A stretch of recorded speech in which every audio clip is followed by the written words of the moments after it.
Captain Jake Morrison stared at the strange readings on his screen. Something was out there near Jupiter. Something that shouldn't exist. His ship, the UES Ranger, had been on a routine deep space mission when the sensors picked up energy patterns unlike anything in their databases. "Amy, are you seeing this?" Jake asked his communications officer, Lieutenant Amy Rodriguez. Amy frowned at her console. "Captain, I'm picking up signals. They're encrypted, but the patterns are too complex for any Earth technology. It's almost like what? Like someone's watching us." Chief Engineer Sam Parker looked up from his station. "The energy signature is massive, sir. Whatever's out there, it's big, really big." Jake made a decision that would change human history forever. "Set course for the signal source. We need to know what we're dealing with." Meanwhile, millions of miles away, Commander Zethkar of the Kalani species watched the human vessel approach with growing concern. His observation post had been hidden near Jupiter for over 200 years, monitoring the violent species on the third planet. The humans weren't supposed to detect them for at least another century. "Commander," his science officer reported, "the human vessel is heading directly for our position." Zethkar's 4 eyes blinked in sequence, a sign of deep worry among his people. The Galactic Federation had strict rules about contact with developing species, especially ones as dangerous as humans. These creatures had spent their entire recorded history fighting wars, building weapons, and destroying their own environment. They were classified as Category 7 developing species, too violent for contact. "Should we move the station?" the science officer asked. Before Zethkar could answer, another human ship appeared on their sensors. Captain Danny Walsh's exploration vessel had been following the same energy trail. Now 2 human ships were approaching their hidden position. "We can't move without being detected," Zethkar realized. "Prepare for emergency protocols." On the UES Ranger, Sam Parker's eyes went wide. "Captain, something's decloaking off our starboard bow." Jake watched in amazement as a massive alien station materialized before them. It was beautiful and terrifying at the same time, made of materials that seemed to bend light around them. The technology was clearly centuries ahead of anything humans had ever imagined. "This is Captain Jake Morrison of the United Earth Ship Ranger," he broadcast on all frequencies. "Please respond." The alien response came in perfect English, though the voice sounded like wind chimes in a storm. "Human vessel, you have violated restricted space. Maintain your distance and prepare to be escorted away." "We come in peace," Jake replied, using the words that every human had dreamed of saying since they first looked up at the stars. "We seek only knowledge and friendship." There was a long pause before the alien voice returned. "Stand by." Inside the observation post, Zethkar was in communication with the Federation Council. The decision was made quickly. First contact had happened, and they had to deal with it properly. "Human Captain." Zethkar's voice came through the speakers. "I am Commander Zethkar of the Galactic Federation. Your species has been under protective observation for your own safety and ours." Jake felt his heart racing. Humanity was not alone in the universe, and apparently, they had been watched for a long time. "Why haven't you contacted us before?" "Because your species is classified as dangerous," Zethkar replied honestly. "You wage constant war, develop weapons of mass destruction, and show little regard for the consequences of your actions." The words stung, but Jake couldn't deny them. Humans did have a violent history. "We're trying to be better. We've stopped most of our wars, and we're exploring space to find new knowledge." 2 hours later, Jake found himself aboard the alien station with Amy and Sam. The corridors were filled with beings from a dozen different species, all watching the humans with a mixture of curiosity and fear. Zethkar looked like a tall, thin person covered in silver scales, with 4 eyes that never seemed to blink at the same time. "Your timing is unfortunate," Zethkar explained as they walked through the station. "The Federation Council is debating whether to allow any contact with your species at all." "Why?" Amy asked. "Because every species we've encountered that shows your level of aggression has either destroyed itself or become a threat to galactic peace," another alien replied. This one introduced herself as Ambassador Crixtal from the Ashanti species. She looked almost human except for her blue skin and the way her hair moved like it was underwater. Sam looked around at the incredible technology surrounding them. "You could teach us so much, help us become better. Or we could give weapons to a species that already excels at warfare," Zethkar pointed out. "Your people developed nuclear weapons within decades of discovering nuclear energy.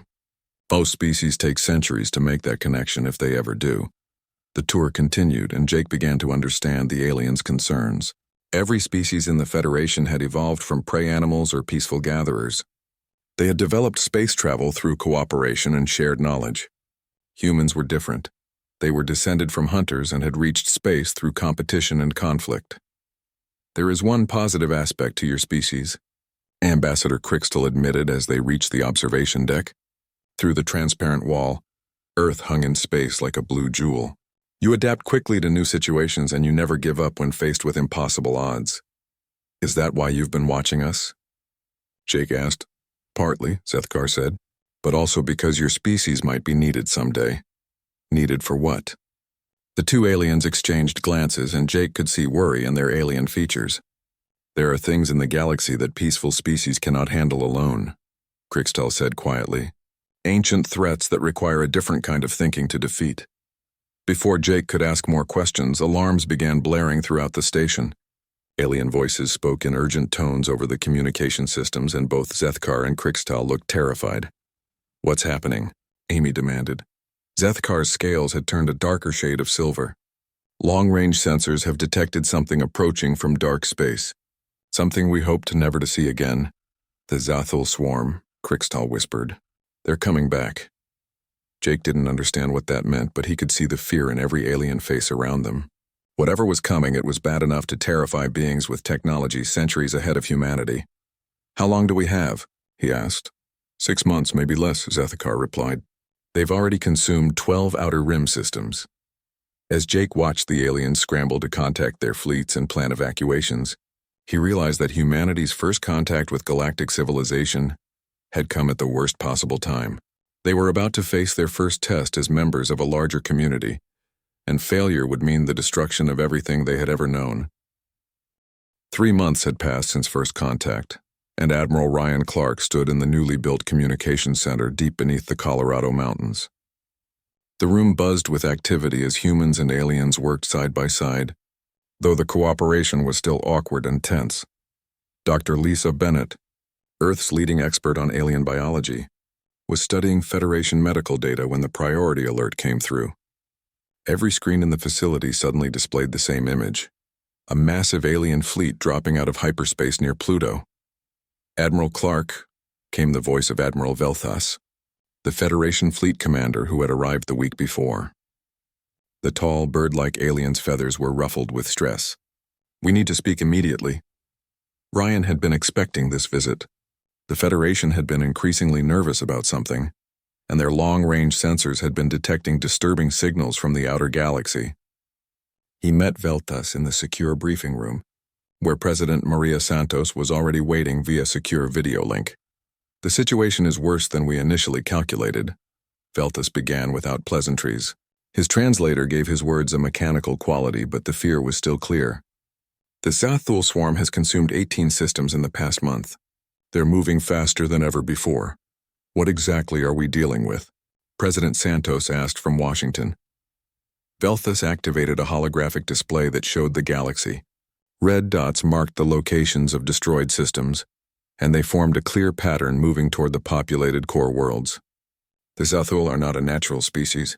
They are machines built by a civilization that died out millions of years ago. They exist only to consume and replicate." Dr. Tony White, Earth's top physicist, leaned forward. "Consume how?" "They break down entire planets for raw materials," Velthas explained. "Every ship they destroy, every world they devour, makes them stronger. They learn from each battle and adapt their technology accordingly." General Nick Foster, the head of Earth's combined military forces, studied the tactical display. "How have you fought them before?" "Twice in galactic history they have emerged from dark space," Velthas said.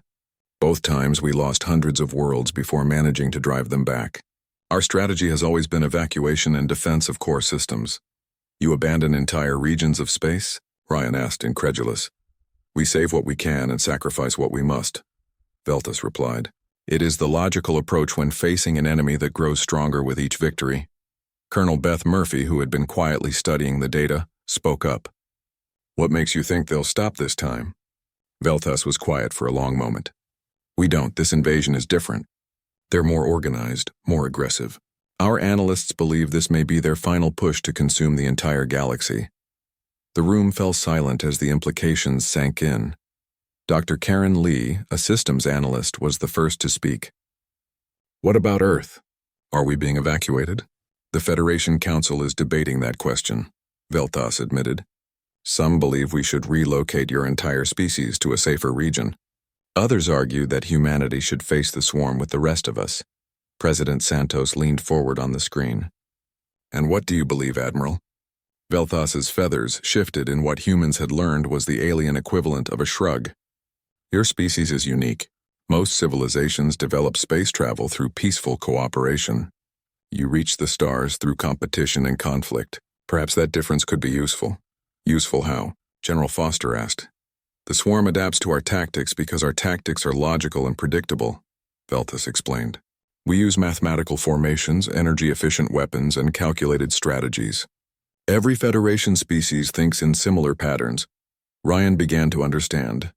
But humans think differently. Your history is filled with battles where smaller forces defeated larger ones through unconventional tactics, Veltas said. You used deception, sacrifice, and strategies that logical minds would never consider. Dr. Bennett looked up from her medical files. You want us to help you fight because we're unpredictable. Council hopes that human unpredictability might confuse the swarms, adaptive systems long enough for our combined forces to achieve victory, Veltas confirmed. Colonel Murphy laughed, but it wasn't a happy sound. So our reward for reaching the stars is getting thrown into a war against machines that eat planets. The alternative is watching those machines consume everything, Veltas said simply. Over the next week, the debate raged in capitals across Earth. Many world leaders wanted to accept Federation offers of evacuation to safer regions of space. Others argued that humanity should stand and fight alongside their new galactic neighbors. Captain Rick Chen had been promoted to command the UES Defender, one of the few human ships equipped with basic Federation shields and weapons.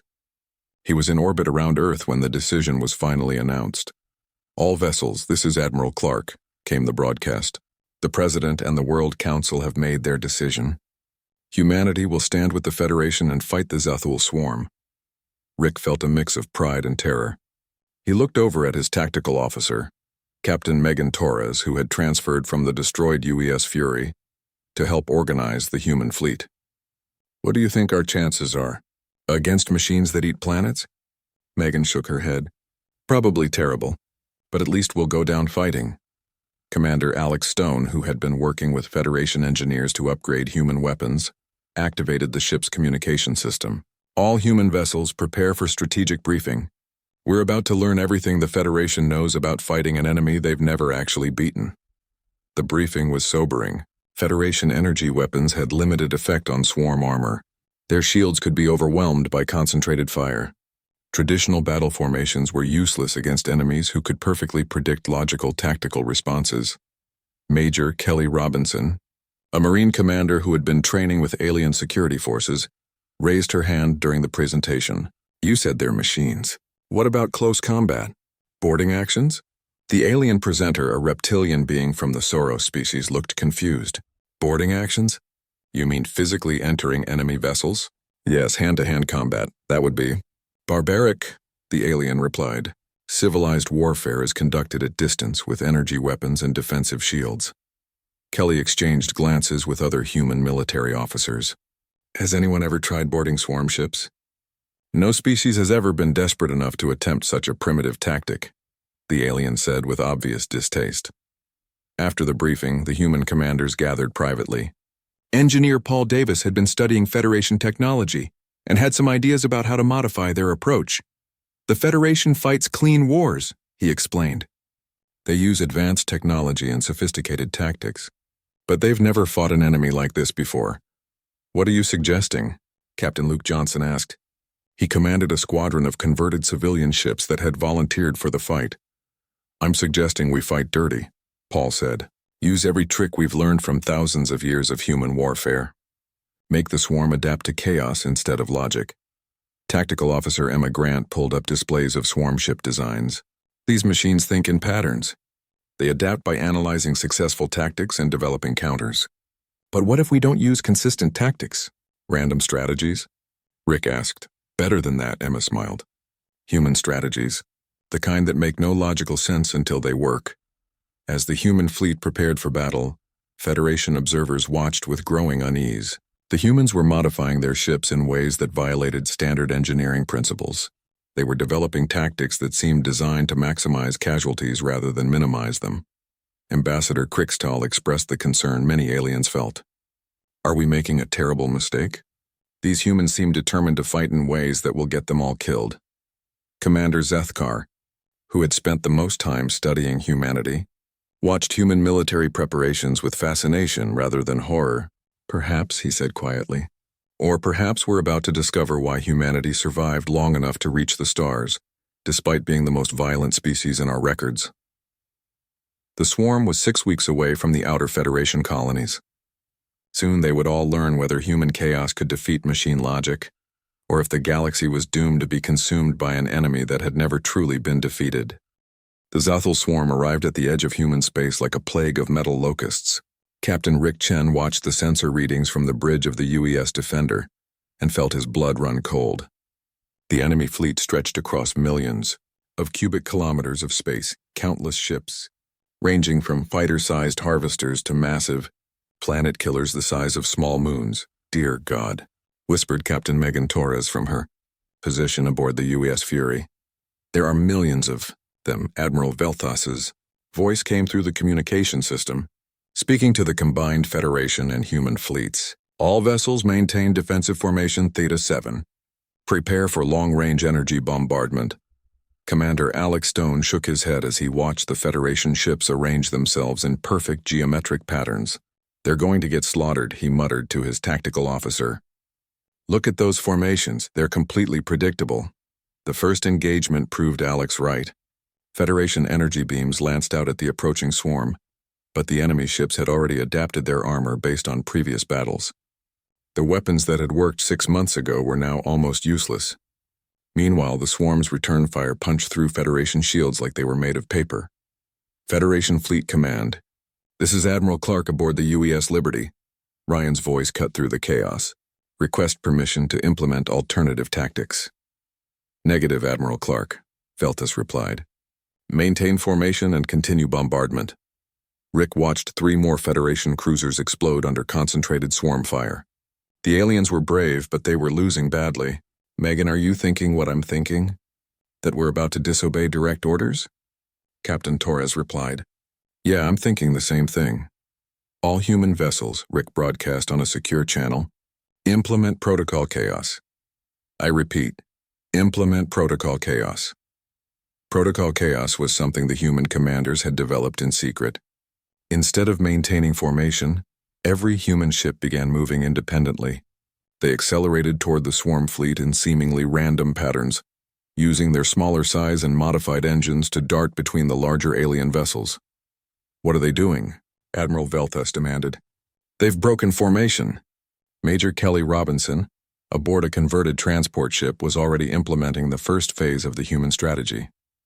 Target those harvester ships, she told her pilot. Get us close enough for boarding. Boarding?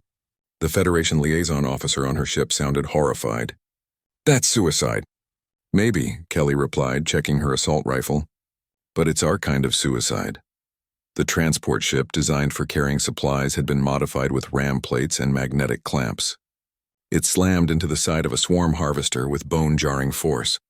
Before the mechanical crew could react, Kelly and her Marines were cutting through the hull with plasma torches. Inside the harvester, the Marines found themselves in a nightmare maze of mechanical corridors and automated defenses, but the swarm machines had never faced boarding actions before. Their defensive programming was designed for space combat, not close quarters fighting with armed humans crawling through their ventilation systems. Plant the charges and get out, Kelly ordered as her team reached the ship's power core. 30 seconds. The explosion of the harvester sent shockwaves through the swarm fleet.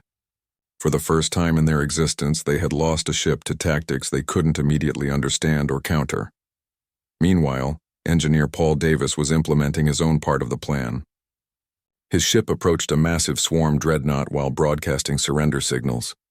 When the enemy vessel moved to capture them, Paul's team activated hidden explosives throughout their ship. "This is crazy," his communications officer said as they prepared to abandon ship. "Crazy enough to work," Paul replied. "The swarm expects logical behavior. They don't expect us to blow up our own ships just to damage theirs." The explosion crippled the Dreadnought's weapon systems and gave other human vessels the opening they needed to attack its weakened sections. Tactical Officer Emma Grant had been studying swarm communication patterns and made a breakthrough during the battle. "I figured out how they coordinate," she announced to Captain Luke Johnson. "They use quantum entanglement networks. But if we can introduce chaos into the signal..." "Computer viruses?" Luke asked. "Better. Human logic viruses. Tactical data that makes no sense to a mechanical mind, but might cause processing errors."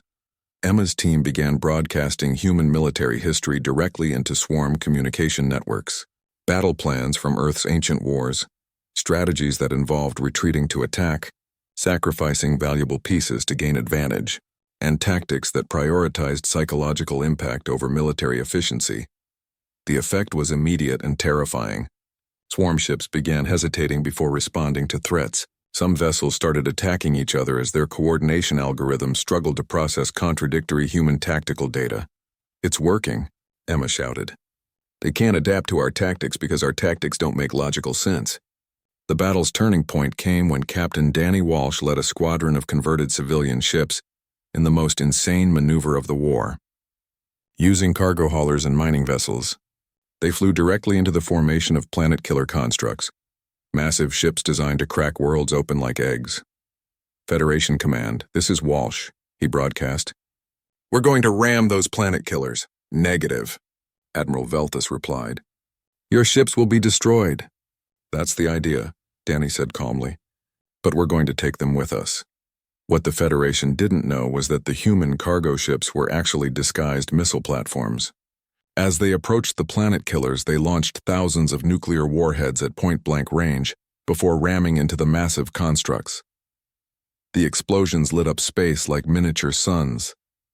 When the light faded, 3 planet killers had been destroyed, and the swarm's most powerful weapons were gone. Commander Zethkar watched the battle from his observation post and felt something he had never experienced before: awe mixed with terror. "They're not just fighting," he told his science officer. "They're fighting like controlled madness." "Should we assist them?" the science officer asked. "I don't think we can," Zethkar replied. "I don't think any civilized species could fight like that." As the battle continued, more human tactics proved effective. Ships piloted by volunteers like Captain Steve Walsh and Captain Janet Moore used themselves as guided missiles, ramming into swarm vessels while broadcasting false surrender signals. Marine units led by soldiers like Sergeant Mike Brown fought hand-to-hand combat inside enemy ships, something the mechanical swarm had no programming to handle. The swarm began adapting, but human tactics kept changing faster than their algorithms could process. Just when the machines developed countermeasures for boarding actions, humans started using their own captured ships as Trojan horses. When the swarm learned to expect ramming attacks, humans began using fake retreats to lure enemies into traps. Dr. Rachel Thompson, working from a command ship, made the observation that would define human warfare doctrine for generations to come. "The swarm thinks in patterns," she told Admiral Clark. "They expect logical responses to logical threats. But human warfare isn't logical. It's creative destruction." By the end of the first major engagement, the swarm had lost over 30% of their fleet, while Federation losses were surprisingly light thanks to human interference. But the real victory wasn't the ships destroyed. It was the confusion in swarm ranks. For the first time in millions of years, the Zathul swarm had encountered an enemy they couldn't immediately understand or adapt to. Their mechanical minds were struggling to process tactics that seemed designed to maximize friendly casualties while achieving impossible objectives. Admiral Velthus finally understood what the humans had been trying to tell them. "They don't fight to minimize losses," he said to his staff. "They fight to maximize chaos. The swarm can't adapt to chaos because chaos has no pattern to analyze." As the human fleet regrouped, alien observers throughout the Federation watched the battle recordings with mixed emotions. The humans had saved the day, but their methods were terrifying to species that had evolved beyond violence. "Are we allied with saviors or monsters?" one Federation counselor asked. Ambassador Krikstal, who had spent months studying human culture, provided the answer that would define human-alien relations for centuries to come. They are both, she said simply, and that's exactly what we need them to be. The Zethal swarm had learned. Admiral Sarah Collins watched the tactical displays with growing concern as enemy formations moved with new purpose and deadly efficiency. What had worked so well in the first battle was now costing human lives at an alarming rate.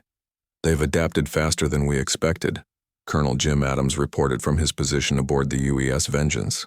The boarding tactics that worked last month are walking our people into death traps. Sarah nodded grimly.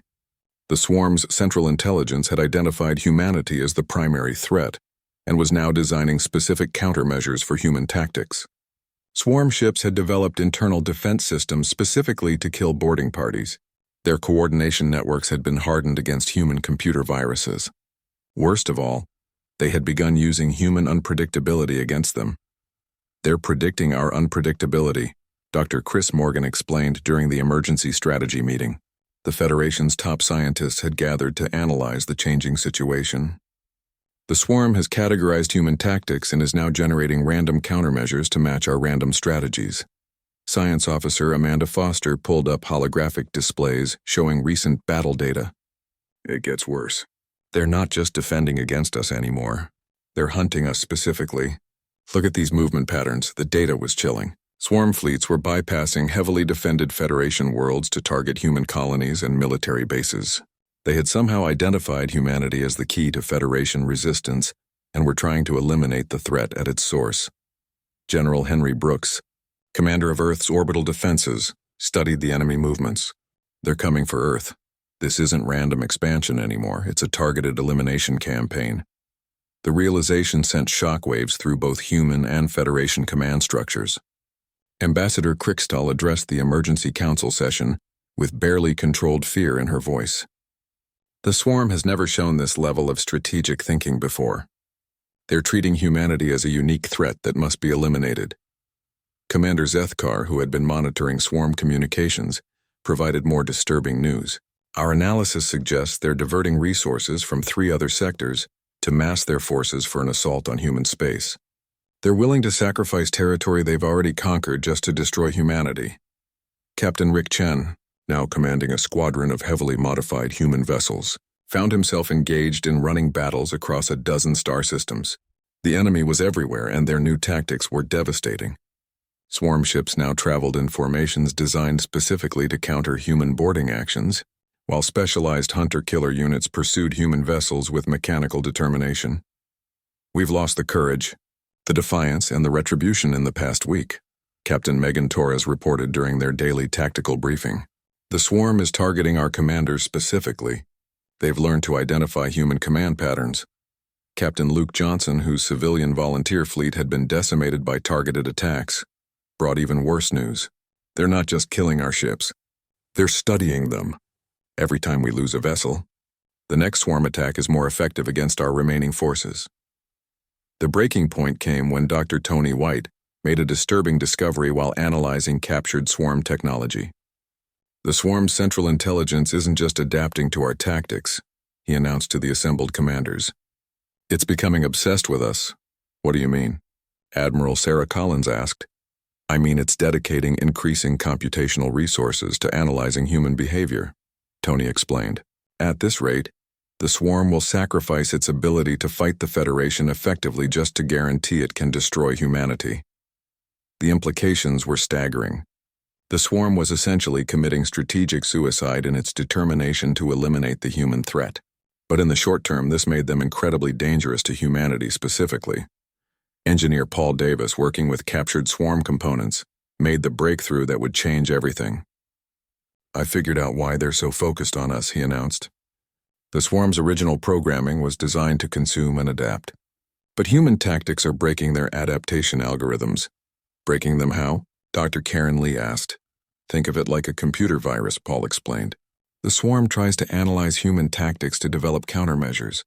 But human tactics often contradict their own success parameters. We do things that should fail but succeed anyway.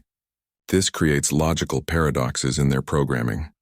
Dr. Rachel Thompson, who had been studying the psychological effects of warfare on both humans and aliens, suddenly understood. They're not just trying to eliminate a military threat.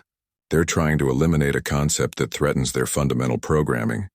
We're giving them the equivalent of a mental breakdown, Amanda Foster realized, and they know the only way to fix it is to kill us all.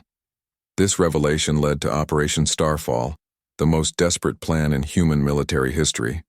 Instead of continuing to fight defensively, Admiral Collins proposed using humanity's effect on swarm psychology as a weapon. If our unpredictability is driving them insane, let's give them more than they can handle, she explained to the Joint Human Federation command staff. We'll attack them with pure chaos. The plan was simple in concept but horrifying in execution. Human forces would begin operating with no central coordination whatsoever. Every ship, every squadron, every individual commander would develop their own tactics independently. The goal wasn't military victory. It was to overload the swarm's analytical capabilities with so much contradictory data that their entire strategic planning system would collapse. Captain Joe Harris, commanding the badly damaged UES Retribution, volunteered for the most dangerous part of the mission. My ship's already falling apart, he told Admiral Collins. Let me use it to really mess with their heads. What did you have in mind? She asked. Joe smiled grimly. I'm going to ram their command ship while broadcasting a detailed explanation of human mating rituals. Let them try to analyze the tactical significance of that.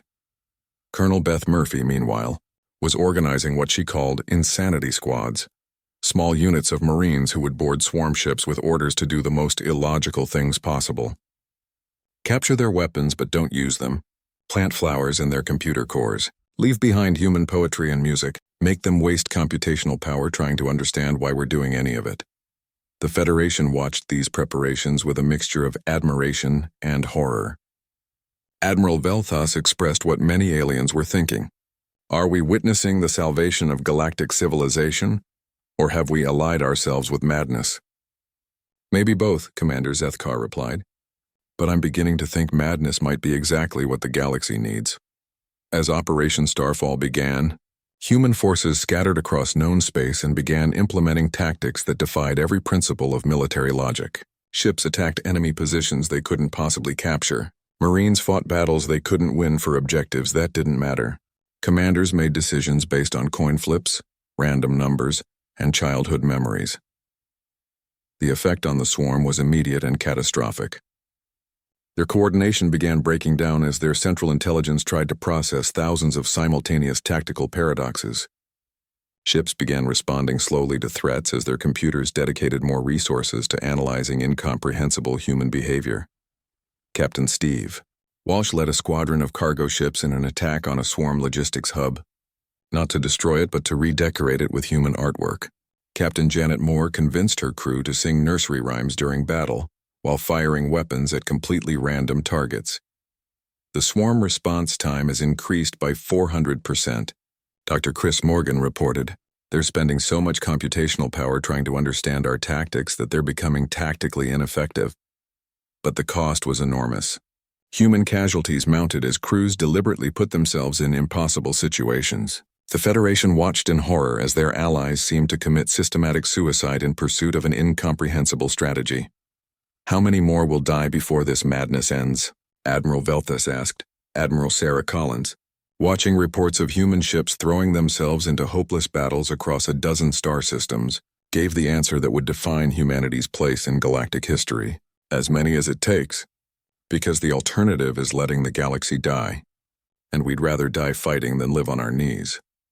The swarm was learning to fear humanity, but humanity was teaching the galaxy something even more important. That sometimes victory requires a willingness to sacrifice everything, including sanity itself, for a cause greater than individual survival. The final battle began when the Zathul swarm committed everything to destroying Earth. General Henry Brooks watched from Luna, command as millions of enemy ships dropped out of hyperspace throughout the solar system. This wasn't just an invasion. It was an extermination attempt designed to erase humanity from existence. They're everywhere, reported Captain Amy Rodriguez from her position aboard the orbital defense platform. Jupiter, Saturn, the asteroid belt, they've surrounded the entire system. Admiral Kate Turner, commanding the last major human fleet, made her final broadcast to both Earth and the Federation. "This is it. They've brought everything they have to finish us off. Time to show them what humans do when we're cornered." The swarm's strategy was perfect from a logical standpoint. They had overwhelming numbers, superior technology, and had adapted to counter most human tactics. But they had made one critical error. They had assumed that humans would fight logically when facing extinction. Instead, humanity implemented Project Berserk. All civilian ships, all cargo haulers, all personal craft. Admiral Ryan Clark announced from Earth Command, "You are now part of the Planetary Defense Fleet. Arm yourselves with whatever you can find and prepare for the most insane battle in human history."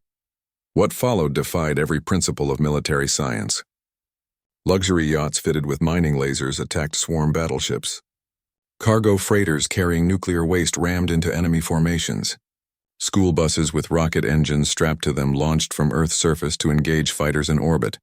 Captain Joe Harris, his ship held together with emergency welds and determination, led the most impossible charge in military history.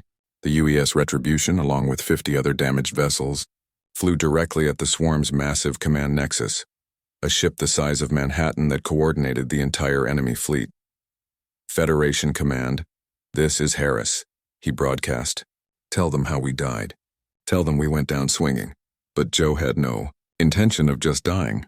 Dr. Rachel Thompson had loaded his ship's computers with the most devastating weapon humanity had ever created, a complete psychological profile of human warfare dating back 50,000 years. Every battle, every strategy, every tactical innovation from the dawn of human conflict, compressed into a single data burst. "If chaos is what breaks them," Rachel had explained, "let's give them chaos in its purest form." As the Retribution rammed into the command nexus, Joe activated the data transmission. 50,000 years of human tactical evolution flooded into the swarm's central intelligence in less than 3 seconds. The effect was like watching a computer have a nervous breakdown. The command nexus began firing randomly at its own ships as its coordination algorithms collapsed under the weight of contradictory tactical data. Swarm vessels throughout the system started behaving erratically as the cascade failure spread through their network. "It's working," shouted Dr. Chris Morgan from his position on Earth. "The swarm's central intelligence is having a complete system failure." But the battle was far from over. While the swarm's coordination was broken, millions of ships were still attacking everything in sight. Earth's orbital defenses were being overwhelmed, and the planet itself was under direct assault. That's when the civilian population of Earth did something that shocked even their own military. Instead of taking shelter, they began fighting back with whatever they could find. Farmers used agricultural equipment to shoot down landing craft. Factory workers converted industrial machinery into weapons. Children threw rocks at swarm robots while their parents attacked with kitchen knives and sporting goods. "The entire population has gone insane," reported a Federation observer. "They're fighting machines with garden tools and sporting equipment." "No," Commander Zethkar corrected, watching the feeds from Earth's surface. "They're doing what humans do. They're refusing to give up." The real turning point came when Captain Danny Walsh, commanding a fleet of converted mining ships, implemented the most insane orbital maneuver ever attempted. Using Earth's gravity well as a slingshot, his ships began hurling asteroids in space. Stations directly at swarm formations were turning the entire solar system into a weapon, he announced, as his ships pushed a space station out of orbit to collide with a swarm planet killer. "If they want to destroy our home, they'll have to catch it first." Engineer Paul Davis, working frantically in an underground bunker, made the final breakthrough that would end the war. By combining human chaos theory with captured swarm technology, he created what he called a logic bomb, a piece of code that would force the swarm's artificial intelligence to analyze infinite tactical paradoxes simultaneously. "It's like asking a computer to divide by 0, he explained to Dr. Tony White as they uploaded the program into captured swarm communication networks. "Except instead of one impossible equation, we're giving them 1,000,000 impossible tactical scenarios to solve at the same time." The logic bomb spread through the swarm network like wildfire. Ships began shutting down as their computers overloaded. Others started attacking randomly as their targeting systems failed. Within hours, the most powerful military force in galactic history was reduced to a collection of drifting metal hulks. Admiral Sarah Collins, watching from her damaged command ship, could hardly believe what she was seeing. The swarm is retreating. All remaining ships are falling back to hyperspace. But it wasn't a retreat, it was a rout. The Zathul swarm, faced with an enemy that had literally driven their central intelligence insane, was fleeing to the farthest reaches of space. Their adaptive algorithms had been so thoroughly corrupted by exposure to human tactical thinking that they could no longer function as a coordinated force. Captain Megan Torres, surveying the battlefield from her heavily damaged ship, summed up what everyone was thinking. We actually did it. We beat them by being crazy enough that their computers couldn't understand us. The aftermath of the battle was unlike anything in galactic history. Federation fleets arrived to find the solar system littered with disabled swarm ships and human vessels, held together with desperation and spare parts. Earth's orbital infrastructure was in ruins, but the planet itself was intact. More importantly, long-range sensors confirmed that swarm forces throughout the galaxy were in full retreat. The corruption of their central intelligence had created a cascade failure that affected every ship in their network. The Zathul swarm, after millions of years as the galaxy's greatest threat, had been permanently disabled by exposure to human tactical thinking. Ambassador Krixtal arrived at Earth 3 days after the battle to deliver the Federation's formal gratitude. The galaxy owes humanity a debt that can never be repaid, she told President Maria Santos. You have saved us all. We just did what humans do, the president replied. We refused to quit, even when quitting was the logical choice. The Federation's response to humanity's victory was swift and unanimous. Earth was granted full membership in the Galactic Federation with unprecedented privileges. Admiral Ryan Clark became the first human to command a multi-species fleet, while Ambassador Laura Scott established humanity's embassy on the Federation capital world. But perhaps the most significant change was in how the galaxy viewed warfare itself.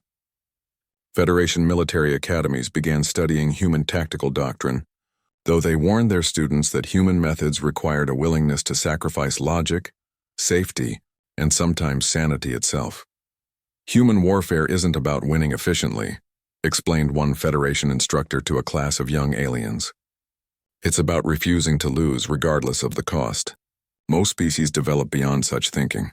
Humans weaponized it. 6 months after the battle, Commander Zethkar submitted his final report on humanity to the Federation Council. Recommendation: humanity should be granted not only full membership but also primary responsibility for galactic defense. Their methods are terrifying, illogical, and completely insane. They are also the only tactics that have ever permanently defeated the Zathul swarm. The report concluded with an observation that would define human-alien relations for generations to come. We always feared that humanity's violent nature would threaten galactic peace.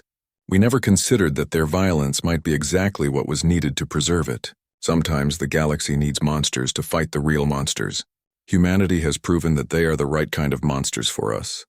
As Earth began rebuilding and humans took their place as the galaxy's protectors, children across 1,000 worlds would grow up hearing stories about the species that was too crazy to lose and too stubborn to die. The Zathul swarm had learned to fear humanity, but more importantly, the galaxy had learned that sometimes salvation comes from the most unexpected places. In the end, the aliens could only watch in terror as humans joined the fight. But that terror had saved them all.